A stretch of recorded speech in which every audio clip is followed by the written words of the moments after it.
안녕하십니까. 법거리TV의 이장훈 법무사입니다. 오늘은 세금을 주제로 한번 이야기를 하는 시간을 갖도록 하겠습니다. 세금이 개인 파산과 개인회생과 어떤 관련이 있는지, 개인 파산이나 개인회생을 통해서 세금 문제가 해결될 수 있는 건지, 세금 부분을 어떻게 좀 깔끔하게 해결할 수 있는 부분은 없는지, 여러 궁금증이 계실 거로 생각합니다. 오늘은 세금과 관련된 여러 쟁점이나 궁금증에 대해서 한번 얘기해 보도록 하겠습니다. 먼저 세금과 관련해서 우선 아셔야 될 부분을 설명을 드리면, 세금은 일반 개인회생 채권과 다른 취급을 하고 있다는 점입니다. 어떤 취급을 하냐고 하면, 다른 채권들은 개인 파산이나 개인 회생을 마치고 나면 보통 면책이 되는데, 면책 결정을 받고 나면 다른 채권들은 다 탕감을 받게 됩니다. 근데 세금은 면책이 되지 않는 채권이라는 겁니다. 그것은 국가가 가지고 있는 채권이니까 우월적으로 취급을 해주고 있다는 얘기가 됩니다. 참, 한 가지 더, 세금하고 비슷한 취급을 하는 게 있는데, 4대 보험이 있습니다. 4대 보험도 세금과 유사한 측면이 많아서 세금에 준해서 생각하시면 좋겠습니다. 앞서 얘기했던 면책에 대해서 다시 돌아와서 설명을 드리면, 면책이 뭐냐고 하면 일부를 변제하고 남는 부분에 대해서 책임을 면제해 주는 겁니다. 그런데 비면책 채권이라고 하면 남은 채무에 대해서 면책을 안 해준다는 거죠. 면제를 안 해준다는 겁니다. 즉 한마디로 깎아주는 게 전혀 없다는 겁니다. 이 부분이 다른 일반 채권과 다른 세금만의 특수한 점이라고 하겠습니다. 그리고 한 가지 더, 개인 파산이든 개인 회생이든 만약 변제할 돈이 있다면 세금부터 먼저 갚게 해준다는 겁니다. 개인 파산의 경우에는 세금을 재단채권으로 취급해서 파산재단에서 재단채권 세금부터 먼저 변제하게 합니다.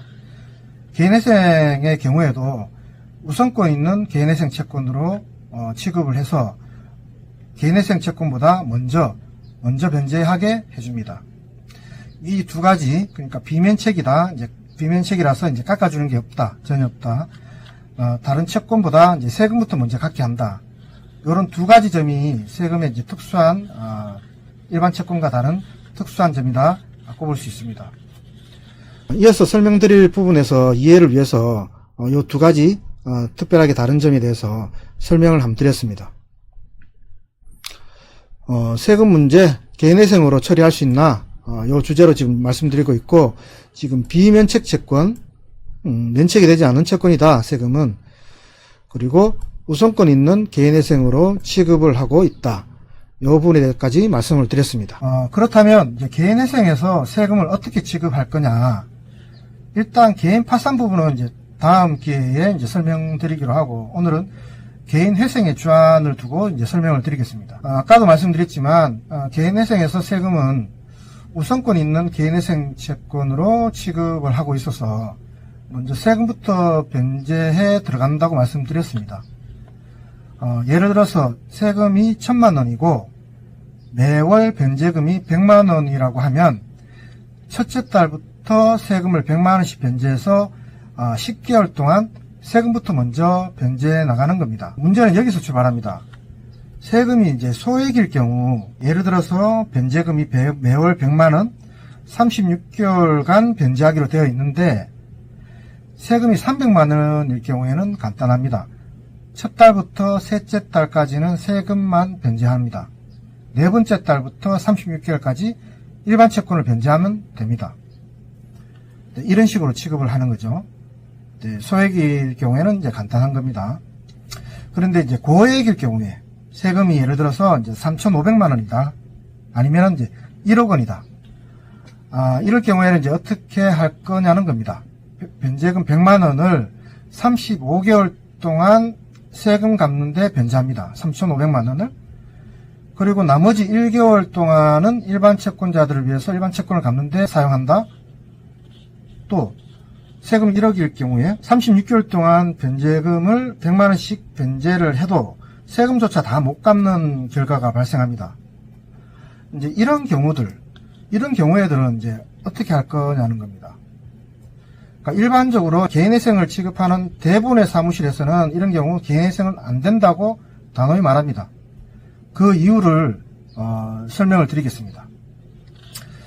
실무에서는 어떻게 하냐면 변제기간의 최소 반 이상, 즉 36개월이 변제기간이다. 그러면 18개월 이상은 일반 채권자들을 위한 변제기간으로 운영을 해라고 합니다. 그래서 변제기간이 36개월이면 역으로 18개월 내에 세금을 다 갚아야 된다는 겁니다. 이제 그렇게 못 갚는다. 그러면 변제기간을 늘려라. 최대 60개월로 늘려서 30개월 안에는 세금을 다 해결해라. 다 갚아라. 이런 식으로 이제 한다는 겁니다. 그런데 이제 이런 부분이 법에 있느냐? 채무자 회생 및 파산에 관한 법률에 이런 규정이 있느냐? 이런 규정은 없습니다. 이제 법에는 없는데 실무에서 이렇게 운영을 하는 이유는 법원에서 이렇게 보정을 내리고 운영을 하는 이유는 일반 채권자들이 너무 피해를 본다는 겁니다. 위에서 예를 든 경우를 보면 이제 세금을 36개월 중에 이제 35개월 동안 세금 갚는 데 쓰고 남은 1개월 동안만 일반 채권자들을 위해서 변제한다.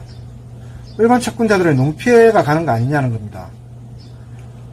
일면 이해가 가는 부분이 있지만 그거는 이제 세금을 특수하게 이제 우대해서 취급을 해준 결과로 발생한 문제이지 이제 채무자가 그것 때문에 피해를 보는 것은 조금 억울한 면이 있긴 합니다. 그래서 이제 이 부분에 대해서 불합리하다고 그래가지고 다툰 사례가 있는데 대법원까지 가서 채무자가 이긴 사례가 있긴 합니다.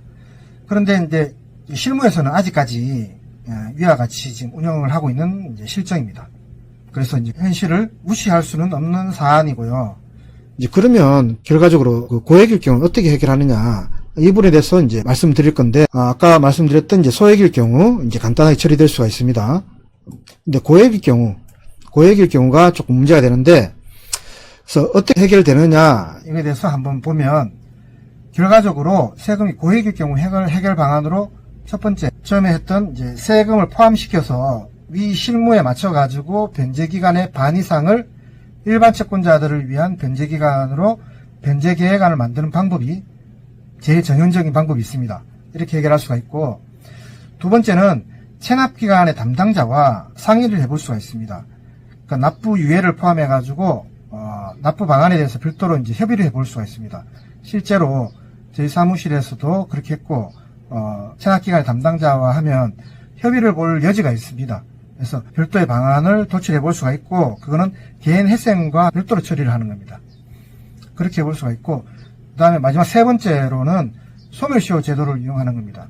이게 세금이 너무 고액이라서 내가 도저히 변제를 못하는 상황이다 이러면 소멸시효를 제도를 이용하는 건데 일반 채권도 이제 소멸시효가 있지만 세금도 소멸시효가 있습니다. 이게 5년 이하일 경우에는 이제 5년이 지나면 소멸시효가 완성될 수가 있는데 여기서 주의해야 될 부분이 이제 소멸시효 중단을 조심해야 됩니다. 소멸시효 중단이 되면 처음부터 다시 소멸시효가 진행이 되고 중단된 상태로 계속 지속될 수도 있어요. 그래서 소멸시효 진행이 안 될 수도 있어요. 그러면 소멸시효 중단이 어떤 경우에 발생하느냐? 체납기관에서 이제 압류를 한 경우입니다. 압류는 통상 이제 아시는 이제 그런 재산에다가 이제 압류를 하는 거죠. 체납기관에서. 근데 통상 어떤 데 압류를 하냐면 부동산, 그 다음에 차량, 그 다음에 예금에 대해서 이제 압류를 합니다. 부동산이라도 이제 작은 부동산, 이제 시골에 뭐 임야 조그만 거, 이런 것도 다 압류를 합니다. 그 압류가 되면, 그 부동산 자체가 문제가 아니고, 소멸시효가 중단이 돼버리니까 전체 세금 채권에 대해서 이제 소멸시효가 진행이 안 되는 겁니다. 그렇기 때문에 이 중단 사태를 막아야 되고, 그러면은 이제 미리 중단 조치가 되기 전에, 압류가 되기 전에 이 재산 관계를 다 처분을 해야 됩니다. 그래서 압류가 안 되는 상태, 중단이 안 되는 상태로 이제 5년이 지속돼야 되는 거죠. 그렇게 해서 세금 부분은 해결을 할 수 있는 부분이 있습니다. 그래서 일반 채권은 개인회생으로 처리를 하시고 나머지 세금은 너무 고액이니까 처리가 안 된다. 소멸시효 제도를 이용해서 처리를 할 수 있다는 겁니다. 그래서 이제 세금은 고액일 경우에 별도 체납기관 담당자와 협의를 하는 방안과 그 다음에 소멸시효 제도를 이용하는 방안. 그런데 주의할 부분은 압류할 재산은 없게 해야 된다. 그래서 이제 압류가 될 만한 재산을 보유하지 않는 게 중요하다고 하겠습니다. 그래서 이제 일반 채권은 개인회생으로 처리를 하시고 세금은 이제 고액이니까 소멸시효를 예정하고 처리할 수 있다는 겁니다. 마지막으로 이제 정리를 하겠습니다. 기본적으로 이제 본인이 빌리거나 빚진 채무는 본인이 해결하는 게 맞겠습니다. 그런데 이제 자본주의의 문제점, 폐해가 있고 소득의 불균형이 지금 현실인 세상에서 누구나 이제 과도한 채무로 개인 파산이나 개인 회생의 도움을 받아야 되는 상황에 놓일 수가 있어요. 그런데 이제 그런 상황에서 가까운 지인에게서 또 돈을 빌려서 돌려막기를 한다거나 채무를 변제한다, 이자를 갚는다 이러는 거는 본인뿐만 아니고 가족이나 가까운 지인들께 이제 폐를 끼치는 행위가 될 수가 있습니다. 그래서 초기에 개인회생을 이용해서 이 채무 관계에서 벗어나는 것을 활용하시는 게 좋고, 그게 지금 자본주의의 문제점에서 보완 방안으로 해가지고 나온 제도입니다. 그래서 이걸 적절하게 활용을 하시는 게 좋을 거라고 이제 생각을 하고, 초기부터 그 개인회생이나 개인 파산을 통해서 이런 도산 제도를 통해서 적절하게 활용하시기를 바라고, 또 한 가지, 세금은 비면책 채권이기 때문에 소멸시효가 아니면 면책이 되는 채권이 아닙니다. 그래서 이왕 변제를 할 거면 다른 채권보다 세금부터 먼저 해결하시는 게 더 유리하다는 점을 참고로 말씀드립니다. 오늘은 우선권 있는 개인회생 채권이자 비면책 채권인 세금에 대해서 한번 알아보는 시간을 가졌습니다. 감사합니다.